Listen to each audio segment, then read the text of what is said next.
ಶ್ರೀ ಚಂದ್ರಶೇಖರ ಭಾರತಿ ಮಹಾಸ್ವಾಮಿಗಳವರ ಜೀವನ ಚರಿತ್ರೆ ಭಾಗ 13. ಸ್ವಾಮಿಗಳಿಗೆ 1952 ಅಕ್ಟೋಬರ್ ತಿಂಗಳು ಅಂದರೆ ನಂದನ ಸಂವತ್ಸರದ ಆಶ್ವಯುಜ ಬಹುಳ ಏಕಾದಶಿಯ ದಿನಕ್ಕೆ 60 ವರ್ಷಗಳು ತುಂಬುತ್ತೆ. ಆ ಸಮಯದಲ್ಲಿ ಮಠದ ಭಕ್ತರು, ಮಠದ ಶಿಷ್ಯರು, ಸ್ವಾಮಿಗಳ ಅಭಿಮಾನಿಗಳು, ಅವರ ಅನುಗ್ರಹವನ್ನು ಪಡ್ಕೊಂಡಿರ್ತಕ್ಕಂಥವ್ರು ಎಲ್ಲರೂ ಕೂಡ ಸೇರ್ಕೊಂಡು ಸ್ವಾಮಿಗಳಿಗೆ ಹೆಂಗೂ 60 ವರ್ಷ ತುಂಬ್ತಾ ಇದೆಯಲ್ಲ, ಅವರಿಗೆ ಷಷ್ಠಿ ಪೂರ್ತಿ ಶಾಂತಿಯನ್ನು ಮಾಡಬೇಕು, ವೈಭವದಿಂದ ಮಾಡಬೇಕು ಅಂತ ಅನ್ಕತ್ತಾರೆ. ಸ್ವಾಮಿಗಳಿಗೇನು ತಿಳಿಸೋದಿಲ್ಲ. ಸ್ವಾಮಿಗಳಿಗೆ ಏನೂ ತಿಳಿಸ್ತಾರ ಒಂದು ಫಂಕ್ಷನ್ ಮಾಡಬೇಕು ಅಂತೇಳಿ ಅಮೌಂಟ್ ಎಲ್ಲವನ್ನ ಕಲೆಕ್ಟ್ ಮಾಡ್ಕೋತಾರೆ. ಅದಕ್ಕೆ ಬೇಕಾಗಿರ್ತಕ್ಕಂಥ ಎಲ್ಲ ಸಿದ್ಧತೆಗಳನ್ನ ಮಾಡ್ಕೋತಾರೆ. ದಿನ ಹತ್ರ ಬಂದಂತಹ ಸಂದರ್ಭದಲ್ಲಿ ಈ ಉತ್ಸವವನ್ನು, ಈ ಎಲ್ಲ ಷಷ್ಠಿಪೂರ್ತಿ ಶಾಂತಿಯನ್ನು ಮಾಡಬೇಕು ಅಂತ ಅಂದ್ಕೊಂಡಿದ್ದೀವಿ ಅನ್ನುವಂತಹ ವಿಚಾರವನ್ನು ಪ್ರಸ್ತಾಪ ಮಾಡಿದಾಗ ಸ್ವಾಮಿಗಳು ಹೇಳ್ತಾರೆ, ಸನ್ಯಾಸಿಯ ದೇಹಕ್ಕೆ ಯಾವ ಶಾಂತಿಯೂ ಬೇಕಾಗಿಲ್ಲ. ಅವನಿಗೆ ಹುಟ್ಟು ಹಬ್ಬವನ್ನು ಮಾಡ್ತಕ್ಕಂಥದ್ದು ಸರಿಯಾದದ್ದಲ್ಲ ಅಂತ ಅವರ ಮನದಾಶೆಯನ್ನು ಗಾಳಿಗೆ ತೂರು ಬಿಡ್ತಾರೆ ಸ್ವಾಮಿಗಳು. ಸನ್ಯಾಸಿ ಅಂದರೆ ದೇಹಕ್ಕೆ ಸಂಬಂಧಪಟ್ಟ ಸಂಸ್ಕಾರಗಳೆಲ್ಲವನ್ನ ಬಿಟ್ಟಿರ್ತಕ್ಕಂಥವನು. ಸನ್ಯಾಸಿಯ ವಯೋಮಾನವನ್ನು ಎಣಿಸ್ತಕ್ಕಂಥದ್ದು ಹುಟ್ಟಿನಿಂದ ಅಲ್ಲ, ಆಶ್ರಮ ಸ್ವೀಕಾರದ ಗಳಿಗೆಯಿಂದ. ಆ ಕಾರಣದಿಂದ ಸನ್ಯಾಸಿಯ ಹುಟ್ಟು ಹಬ್ಬ ಅರ್ಥವಿಲ್ಲದೆ ಇರ್ತಕ್ಕಂಥದ್ದು. ಮಠಾಧಿಪತಿಯಾದ ಮಾತ್ರಕ್ಕೆ ಸನ್ಯಾಸಿ ಧರ್ಮ ಬಿಡಬೇಕೆ? ಭಕ್ತರಿಗೆ ಹಲವು ವೇಳೆ ಯುಕ್ತಾಯುಕ್ತ ವಿವೇಚನೆ ಇಲ್ಲದೆ ತಮ್ಮ ಉತ್ಸಾಹದ ಬರದಲ್ಲಿ ಸ್ವಾಮಿಗಳನ್ನು ಗೊಂಬೆಯಂತೆ ಆಡಿಸಬೇಕು ಅಂತೇಳಿ ಬಯಸೋದುಂಟು. ಆದರೆ ಸ್ವಾಮಿಗಳಿಗೂ ಕೂಡ ಯುಕ್ತಾಯುಕ್ತ ವಿವೇಚನೆ ಇರದೆ ಅವರ ಆಲೋಚನೆಗಳಿಗೆಲ್ಲ ಊಗೊಟ್ಟದೆ.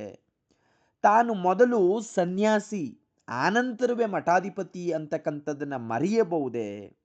ಅರಸನಿಗೆ ಸಲ್ತಕ್ಕಂತಹ ಮರ್ಯಾದೆಯನ್ನೆಲ್ಲವನ್ನ ಪಡ್ಕೋಬೇಕು, ಗೃಹಸ್ಥರಂತೆ ವ್ಯವಹಾರಗಳನ್ನು ಕೈಗೊಳ್ಳಬೇಕು ಅಂತ ಶಾಸ್ತ್ರ ಹೇಳಿದೆಯೇ ಅಂತ ಸ್ವಾಮಿಗಳು ಈ ವಿಚಾರವನ್ನು ಪ್ರಸ್ತಾಪ ಮಾಡದಿರ್ತಕ್ಕಂಥವ್ರ ಮುಂದೆ ಖಂಡಿತವಾಗಿ ಬೇಡ ಅಂತೇಳಿ ಹೇಳಿ ತಮ್ಮ ಅಭಿಪ್ರಾಯವನ್ನು ತಿಳಿಸಿ ಎದ್ದೊರಟೋಗ್ತಾರೆ. ಆದರೆ ಭಕ್ತರು ಬಿಡಬೇಕಲ್ಲ, ಸಾಕಷ್ಟು ಸಿದ್ಧತೆಗಳನ್ನ ಮಾಡ್ಕೊಂಡಿದ್ದಾರೆ. ಇದಕ್ಕೆ ಬೇಕಾಗಿರ್ತಕ್ಕಂಥ ಹಣ ಎಲ್ಲವನ್ನ ಕಲೆಕ್ಟ್ ಮಾಡ್ಕೊಂಡಿದ್ದಾರೆ, ಸಂಗ್ರಹಣೆ ಮಾಡ್ಕೊಂಡಿದ್ದಾರೆ. ಹೆಂಗಾದರೂ ಮಾಡಲೇಬೇಕಲ್ಲ ಅಂಥೇಳಿ ಮತ್ತೆ ಷಷ್ಠಿ ಪೂರ್ತಿಯ ಸಂದರ್ಭದಲ್ಲಿ ಸ್ವಾಮಿಗಳಿಗೆ ಶಾಂತಿ ಯಾವುದು ಮಾಡದೇ ಇದ್ರೂ ಬೇರೆ ಬೇರೆ ಹೋಮಗಳನ್ನು ಮಾಡಿಸ್ಬೋದಲ್ಲ, ಲೋಕ ಕಲ್ಯಾಣಾರ್ಥವಾಗಿ ಹೋಮವನ್ನು, ಯಾಗವನ್ನು ಮಾಡಿಸ್ಬೋದು. ಅದನ್ನು ಮುಂದಿಟ್ಕೊಂಡು ಮತ್ತೆ ಸ್ವಾಮಿಗಳ ಮುಂದೆ ಬರ್ತಾರೆ.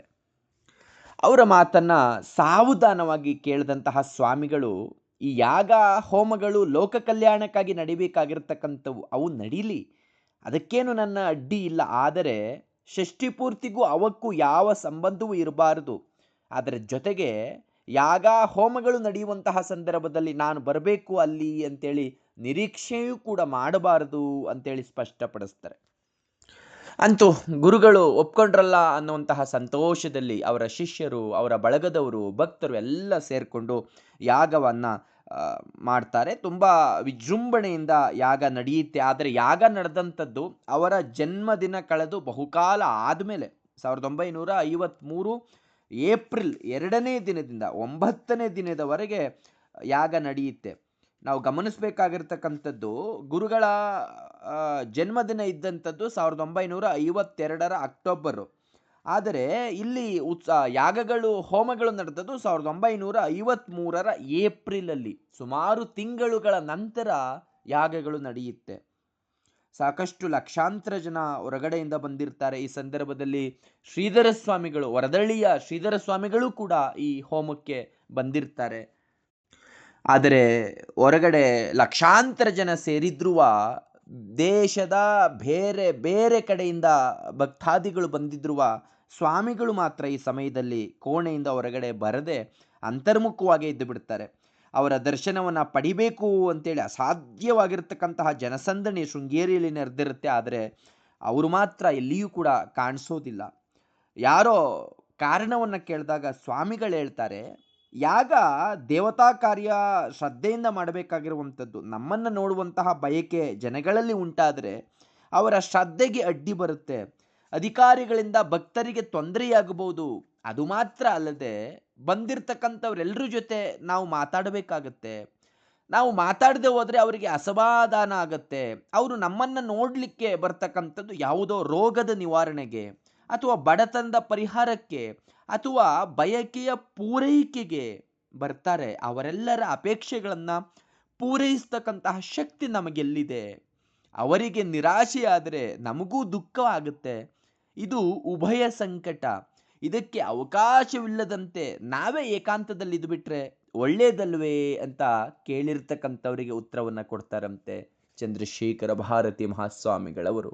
ಅದೆಂತಹ ಕರುಣೆ, ಅದೆಂತಹ ಭಕ್ತರ ಮೇಲೆ ಪ್ರೀತಿ ಇತ್ತು ಅನ್ನೋದನ್ನು ನಾವು ಈ ಘಟನೆಯಿಂದ ನಾವು ತಿಳ್ಕೋಬಹುದು. ಶೃಂಗೇರಿಯಲ್ಲಿ ಈ ಸಂಭ್ರಮ ಮುಗಿದ ಮೇಲೆ ಕೆಲವು ವಾರಗಳ ನಂತರ ಸ್ವಾಮಿಗಳು ಮತ್ತೆ ಬಹಿರ್ಮುಖರಾಗ್ತಾರೆ. ಸಾಮಾನ್ಯ ಸ್ಥಿತಿಯಲ್ಲೇ ಇದ್ದುಕೊಂಡು ಭಕ್ತರಿಗೆ ದರ್ಶನವನ್ನು ನೀಡಲಿಕ್ಕೆ ಶುರು ಮಾಡ್ಕೋತಾರೆ. 1954 ಜುಲೈ 14 ಪದ್ಧತಿಯಂತೆ ವ್ಯಾಸಪೂಜೆಯನ್ನು ಕೂಡ ಮಾಡ್ತಾರೆ. ಚಾತುರ್ಮಾಸ್ಯ ವ್ರತವನ್ನು ಕೂಡ ಕೈಗೊಳ್ತಾರೆ. ಅಂದಿನಿಂದ ಮುಂದೆ ಅವರು ಏಕಾಂತವನ್ನು ಸೇರೋದಿಲ್ಲ, ಅಲೌಕಿಕ ಸ್ಥಿತಿಗೆ ಮರಳೋದಿಲ್ಲ, ಬಹಿರ್ಮುಖ ಸ್ಥಿತಿಯಲ್ಲೇ ಗುರುಗಳಿರ್ತಾರೆ. ಈ ನಡುವೆ ಅದೇ ವರ್ಷ 1954 ಆಗಸ್ಟ್ 24 ಮಠಕ್ಕೆ ಆಗಿನ ರಾಷ್ಟ್ರಪತಿಗಳಾಗಿದ್ದಂತಹ ರಾಜೇಂದ್ರ ಪ್ರಸಾದ್ ಅವರು ಪರಿವಾರದೊಡನೆ ಶೃಂಗೇರಿಗೆ ದಯಮಾಡಿಸ್ತಾರೆ. ರಾಜೇಂದ್ರ ಪ್ರಸಾದ್ ಅವರು ದೈವಭಕ್ತರಾಗಿದ್ದರು, ಗುರುಭಕ್ತಿಯನ್ನು ಹೊಂದಿರ್ತಕ್ಕಂಥವರಾಗಿದ್ದರು, ಸರಳ ಸ್ವಭಾವದವರಾಗಿದ್ದರು, ಪರಮ ಸಾಧುಗಳಾಗಿದ್ದರು. ಇವರು ಸ್ವಾಮಿಗಳ ದರ್ಶನವನ್ನು ಬಯಸಿ ಬಂದಿರ್ತಾರೆ. ಸ್ವಾಮಿಗಳು ಕೂಡ ಇವರನ್ನು ನೋಡಲಿಕ್ಕೆ ಒಪ್ತಾರೆ. ಶಾರದಾ ದೇವಾಲಯದ ಎದುರು ಚೌಕಿಯ ಮೇಲೆ ಸ್ವಾಮಿಗಳು ರಾಜೇಂದ್ರ ಪ್ರಸಾದರಿಗೆ ದರ್ಶನವನ್ನು ಕೊಟ್ಟು ಅವರೊಂದಿಗೆ ಸಂಸ್ಕೃತದಲ್ಲೇ ಮಾತನಾಡಿ ಆಶೀರ್ವಾದವನ್ನು ಮಾಡ್ತಾರೆ. ಮಧ್ಯಾಹ್ನ ಮತ್ತೆ ರಾಜೇಂದ್ರ ಪ್ರಸಾದರರು ಸ್ವಾಮಿಗಳನ್ನು ನೋಡಿ ಮಾತುಕತೆಯಾಡಿ ಅವರ ಅಪ್ಪಣೆಯನ್ನು ಪಡೆದುಕೊಂಡು ಶೃಂಗೇರಿಯಿಂದ ಹೊರಡ್ತಾರೆ. ರಾಜೇಂದ್ರ ಪ್ರಸಾದ್ ಅವರು ಬರ್ತಕ್ಕಂತಹ ಹಿಂದಿನ ದಿನ ಚಂದ್ರಮೌಳೀಶ್ವರ ತೊಟ್ಟಿಯಲ್ಲಿ ಆಗಿನ ಮಠದ ಅಧಿಕಾರಿಗಳಾಗಿದ್ದಂತಹ ಎಸ್.ಜಿ. ನರಸಿಂಹಯ್ಯನವರು ರಾಷ್ಟ್ರಾಧ್ಯಕ್ಷರನ್ನು ಕರೆತರಲಿಕ್ಕೆ ಬೆಳ್ಳಿಯ ಪಲ್ಲಕ್ಕಿಯನ್ನು ಸಿದ್ಧ ಮಾಡ್ತಾ ಇರ್ತಾರೆ. ಆ ಸಮಯದಲ್ಲಿ ಜಗದ್ಗುರುಗಳು ಶೃಂಗೇರಿಯ ದೇವಸ್ಥಾನಕ್ಕೆ ದರ್ಶನಕ್ಕೆ ಹೋಗಿ ಬರ್ತಾ ಇರ್ತಾರೆ, ಹಿಂದಿರುಗ್ತಾ ಇರ್ತಾರೆ.